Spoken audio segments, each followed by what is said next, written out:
लोकसभा चुनाव से पहले मुसलमानों को लुभाने में लगी बीजेपी अब नरेंद्र मोदी की तस्वीर से भी किनारा करने लगी है। दिल्ली के तालकटोरा स्टेडियम में आज बीजेपी ने मुस्लिम फॉर डेवलपमेंट नाम का एक कार्यक्रम किया। मंच पर जो पोस्टर लगा था उसमें बीजेपी के तमाम नेताओं की तस्वीर थी, लेकिन बीजेपी चुनाव प्रचार समिति के अध्यक्ष नरेंद्र मोदी की फोटो इसमें कहीं नहीं थी। इस बाबत जब बीजेपी नेता मुख्तार अब्बास नकवी से सवाल पूछा गया तो वो बगैर जवाब दिए निकल गए। नरेंद्र मोदी का चेहरा नहीं दिखाई दे रहा है, रैली का नरेंद्र मोदी का चेहरा नहीं दिखाई दे रहा है, रैली का नरेंद्र मोदी का चेहरा नहीं दिखाई दे रहा है। इससे पहले कल ही बीजेपी के राष्ट्रीय अध्यक्ष राजनाथ सिंह ने इशारों में गुजरात दंगों को भूल जाने को कहा था। कल जयपुर में एक कार्यक्रम में उन्होंने कहा कि देश में साल 2002 से पहले हजार दंगे हो चुके हैं। हो सकता है कहीं कोई एक रोज कोई घटना हो जाए, कोई बात हो जाए, इसको नकारा नहीं जा सकता। किसी भी हुकूमत में हो सकती है। देखा कि यदि दंगे हो गए तो ऐसा नहीं कि भाजपा की हुकूमत में हमारे बहुत सारी राज्य सरकारें में एक भी दंगा नहीं हुआ। क्या इसके पहले रिकॉर्ड उठाकर देख लीजिए, आजाद भारत का 2002 तक 13,000 से ज्यादा कम्युनल राइट्स इस देश में हुए। यहां रिकॉर्ड है, यह मैं नहीं कह रहा। नरेंद्र मोदी ने मिशन 2014 के लिए बिगुल फूंक दिया है। बीजेपी चुनाव प्रचार समिति का मुखिया बनने के बाद पहली बार आज पंजाब के पठानकोट में नरेंद्र मोदी ने रैली की। इस मौके पर उनके साथ पंजाब के सीएम प्रकाश सिंह बादल भी मौजूद थे। रैली में मोदी खूब गरजे और केंद्र सरकार को आड़े हाथों लिया। कांग्रेस पार्टी और रुपये के बीच में कंपटीशन चल रहा है। वो दोनों एक दूसरे से स्पर्धा कर रहे हैं। कौन नीचे गिरता है उसकी स्पर्धा चल रही है। हर दिन या तो रुपया नीचे गिरता है तो दूसरे दिन कांग्रेस की इज्जत नीचे गिरती है। एक दिन डॉलर के सामने रुपया नीचे गिरता है तो दूसरे दिन कांग्रेस की इज्जत नीचे गिर रही है। ये रुपया और कांग्रेस दोनों गिरने की स्पर्धा में लगे हुए हैं और देश गिरता चला जा रहा है। मेरे भाइयों बहनों, देश बर्बाद होता जा रहा है। पठानकोट के कार्यक्रम में नरेंद्र मोदी ने श्यामा प्रसाद मुखर्जी को आजाद भारत का पहला शहीद बताया और साथ में ये भी कहा कि कांग्रेस दूसरों की शहादत को याद रखना नहीं चाहती। डॉक्टर श्यामा प्रसाद मुखर्जी का 60वां बलिदान दिवस है। आजाद हिंदुस्तान के वे पहले शहीद थे, लेकिन इस देश के किसी भी व्यक्ति के बलिदान को कांग्रेस बलिदान मानने को तैयार नहीं है। एक तरफ नरेंद्र मोदी ने पठानकोट में मोर्चा संभाला तो दूसरी तरफ बीजेपी के राष्ट्रीय अध्यक्ष राजनाथ सिंह ने पटना में रैली की। राजनाथ सिंह आज जैसे ही पटना एयरपोर्ट पर उतरे, उनकी आगवानी के लिए नेताओं कार्यकर्ताओं का हुजूम उमड़ पड़ा। जेडीयू के गठबंधन से अलग होने के बाद पटना में बीजेपी की ये पहली रैली है। नरेंद्र मोदी का उत्तराखंड दौरा और केदारनाथ मंदिर को फिर से बनाने की पेशकश करने की बात कांग्रेस को सुहा नहीं रही। केंद्रीय मंत्री मनीष तिवारी ने तो मोदी के दौरे को डिजास्टर टूरिज्म तक करार दे दिया। एक व्यक्ति या कुछ शक्तियां डिजास्टर टूरिज्म पर जाएं और उसके बाद ये दावा करें कि हम ही रैम्बो हैं, हम ही ने 15,000 लोग इकट्ठे अकेले निकाल लिए। ऐसी सस्ती लोकप्रियता और मैं इस बात का, इस शब्द का इस्तेमाल नहीं करना चाहता और ऐसे छुछोरेपन से बचना चाहता। इससे पहले मोदी ने कल केदारनाथ मंदिर को दोबारा बनवाने की पेशकश की थी। उत्तराखंड के मुख्यमंत्री विजय बहुगुणा से मुलाकात में मोदी ने ये बात कही थी। मोदी ने विजय बहुगुणा से कहा कि वो केदारनाथ मंदिर को दोबारा बसाना चाहते हैं। कि केदारनाथ मंदिर का जो परिसर है उसको आधुनिक रूप से निर्माण करने के लिए गुजरात पूरी जिम्मेवारी लेने के तैयार है। आर्कियोलॉजिकल डिपार्टमेंट की जो सूचनाएं होगी उसका भी हम पालन करेंगे और पूरा परिसर आधुनिक बनाने के लिए गुजरात ऑफर किया है। उन्होंने कहा है कि हम निर्णय करके आपको बताएंगे।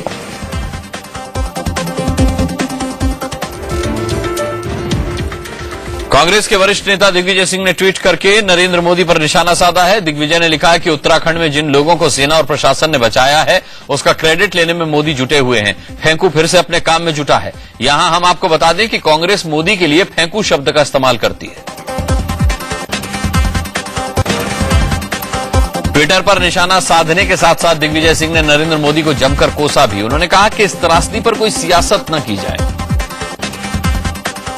आर्मी के बहादुर जवान, पैरामिलिट्री फोर्स के बहादुर जवान, उत्तराखंड पुलिस के बहादुर जवान, एडमिनिस्ट्रेशन उनको काम करने का पूर्ण अवसर दें और लोगों की मुसीबत, लोगों की लाशों पर राजनीति करना बंद करें। नरेंद्र मोदी के उत्तराखंड दौरे पर दिग्विजय सिंह ने निशाना साधा तो मोदी के बचाव में बीजेपी उतर आई। बीजेपी नेता मुख्तार अब्बास नकवी ने कहा कि क्या सोनिया गांधी से पूछकर मोदी को उत्तराखंड जाना चाहिए था। आम लोग जो वहां फंसे हुए हैं उनको राहत देने के बजाय जो लोग राहत देना चाहते हैं उनको रोकने मिलेगी। इतनी अकल नहीं कांग्रेस पार्टी को। क्या मिशन के लिए भी उनके परमिशन की जरूरत पड़ेगी क्या? अगर लोग बेसहारा हैं, वहां पर लोग बुरी तरह से परेशान हो रहे हैं, बाढ़ में फंसे हुए हैं और सैलाब में जो है वो उनकी घायल हो रहे हैं, तो उसके लिए दिग्विजय सिंह जी या श्रीमती सोनिया गांधी जी से परमिशन लेकर कोई राहत देने जाएगा क्या? जहां कांग्रेस नरेंद्र मोदी के उत्तराखंड दौरे पर सवाल उठा रही है, वहीं बीजेपी ने त्रासदी के ऐसे मौके पर राहुल गांधी के गायब होने को मुद्दा बना लिया है।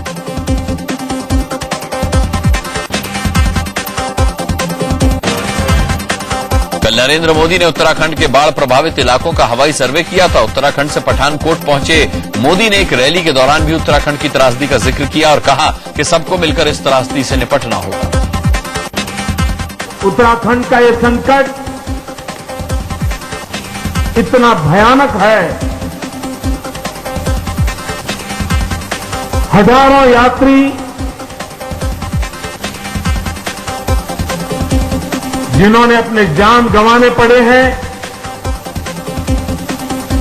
अपने परिवार के स्वजन खोने पड़े हैं, उसी प्रकार से उत्तराखंड के नागरिकों को भी बहुत ही गंभीर नुकसान हुआ।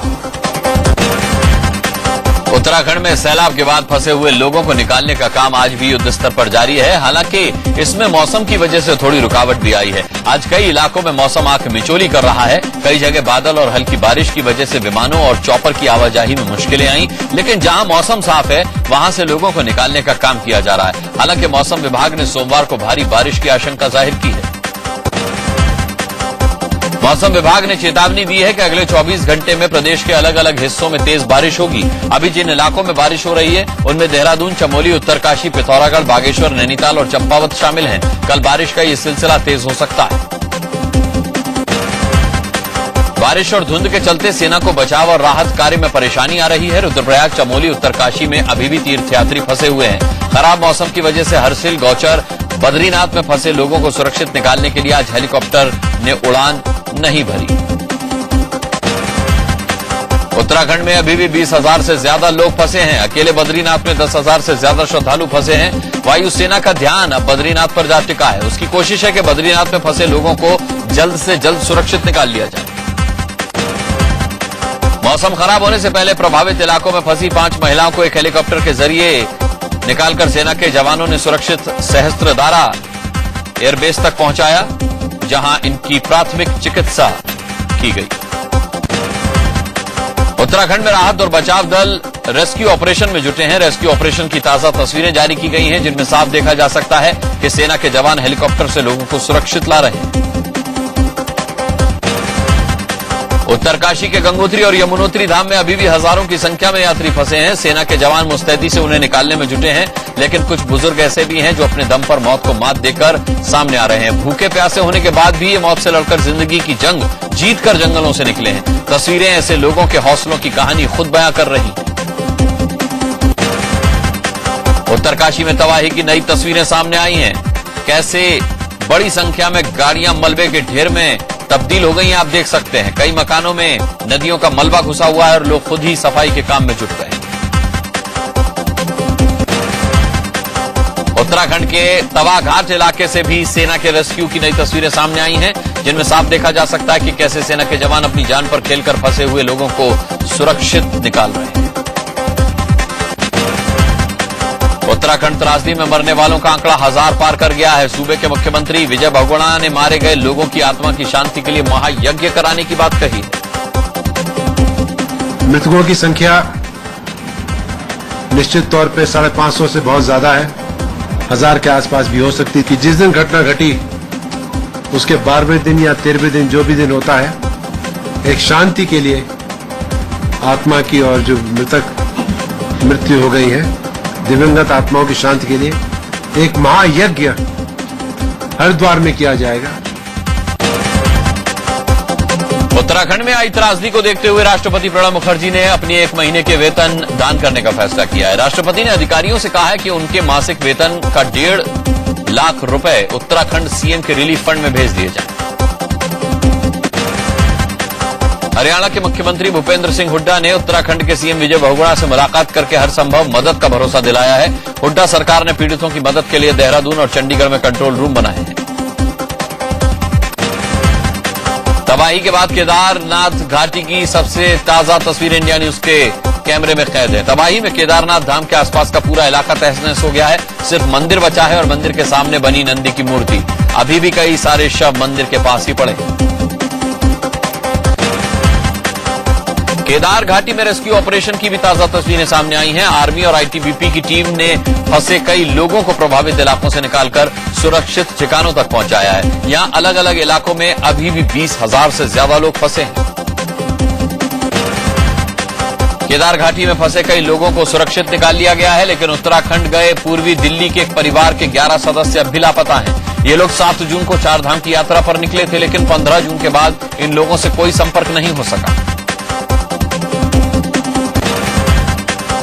उत्तराखंड में महाराष्ट्र के एक विधायक के परिजन भी लापता हैं, जिसे लेकर एमएलए सुरेश जैतलिया काफी परेशान हैं। सुरेश के परिवार के 15 सदस्य केदार धाम की यात्रा पर गए थे। विधायक ने उत्तराखंड के सीएम विजय बहुगुणा से गुहार लगाई है कि वो इन लोगों को खोजने में मदद करें। मोदी ने केदारनाथ मंदिर फिर से बनवाने की बात कही है, लेकिन मध्य प्रदेश के मुख्यमंत्री शिवराज सिंह चौहान की पहली प्राथमिकता वहां फंसे लोगों को बचाना है। पहली प्राथमिकता जो लोग फंसे हैं उनको हम बाहर निकालें, और इसलिए हम लोगों ने पूरी शक्ति उसी में लगाने का फैसला किया है। मंदिर तो भव्य बनेगा और उसमें सभी जो आवश्यकता होगी पूरा देश मिलकर सोचेगा। हिमाचल प्रदेश में मंडी लोकसभा उपचुनाव के लिए आज वोट डाले गए। मुख्यमंत्री वीरभद्र सिंह ने अपने परिवार के साथ पहुंचकर अपना वोट डाला। यहां से मुख्यमंत्री की पत्नी प्रतिभा सिंह कांग्रेस की उम्मीदवार हैं, जिनका सीधा मुकाबला बीजेपी उम्मीदवार जयराम ठाकुर से है। 30 जून को वोटों की गिनती होगी। केंद्र सरकार में शहरी विकास मंत्रालय का जिम्मा संभालने के बाद पहली बार उदयपुर आई गिरिजा व्यास ने दिल खोलकर कई घोषणाएं की। उन्होंने उदयपुर को स्लम फ्री बनाने के लिए 100 करोड़ की योजना को मंजूरी दी। गिरिजा व्यास ने देश को स्लम फ्री बनाने पर भी जोर दिया। पटना में आतंकी हमले के अलर्ट के बाद चौकसी बढ़ा दी गई है। शनिवार को ही ये आईबी की रिपोर्ट आई थी, जिसमें पटना को आतंकी खतरा बताया गया था। कहा यह जा रहा है कि पटना में कुछ आतंकी छिपे हुए हैं। पटना पुलिस ने जहां मुस्तैदी बढ़ा दी है, वहीं एनआईए की 4 टीम भी यहां मौजूद है। रांची में एक जमीन विवाद के दौरान झारखंड के पूर्व मुख्य सचिव एके सिंह के साथ महिलाओं ने खूब धक्का मुक्की की और गौड़ा इलाके के पास एक जमीन पर काम चल रहा था, जिससे रुकवाने रिटायर्ड आईएएस अफसर एके सिंह पहुंचे थे। उनका दावा था कि यह जमीन उनकी है, लेकिन स्थानीय लोगों ने विरोध शुरू कर दिया और बात हाथापाई तक पहुंच गई।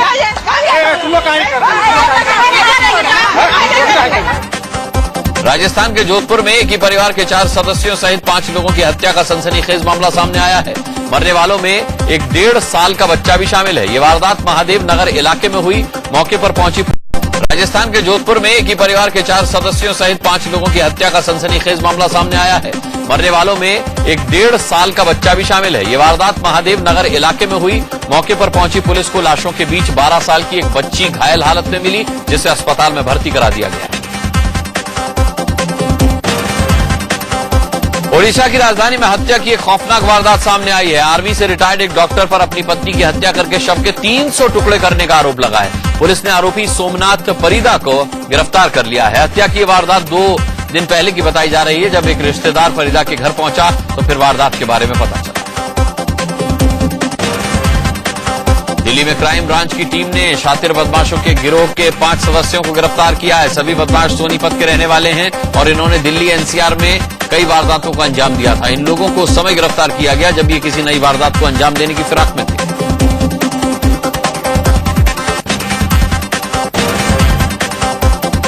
दिल्ली के जीबी रोड से बंगाल की एक युवती को पुलिस ने मुक्त कराया है। 25 साल की इस युवती को उसका एक दोस्त शादी का झांसा देकर दिल्ली लाया था और उसे 25,000 में बेच दिया, जहां उससे देह व्यापार करवाया जाता था। किसी तरह से लड़की ने अपने घर वालों को फोन किया, जिसके बाद पुलिस ने यहां छापेमारी की और उसे मुक्त कराया।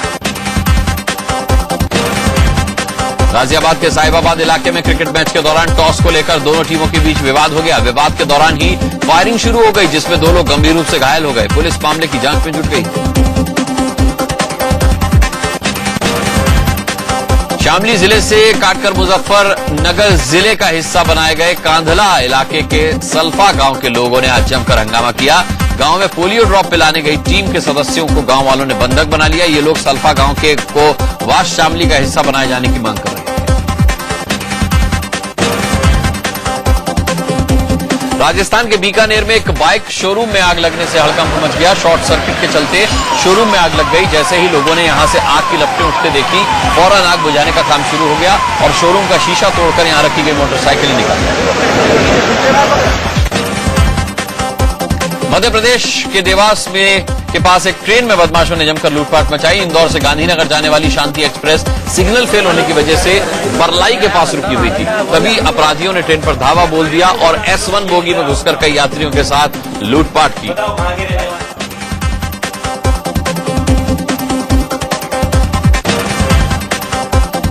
उम्र महज 13 साल, लेकिन प्रतिभा ऐसी कि IIT ने अपने लिए दरवाजे खोल दिए। बिहार के भोजपुर जिले के किसान के बेटे सत्यम ने इस साल भी IIT का एंट्रेंस पास किया है।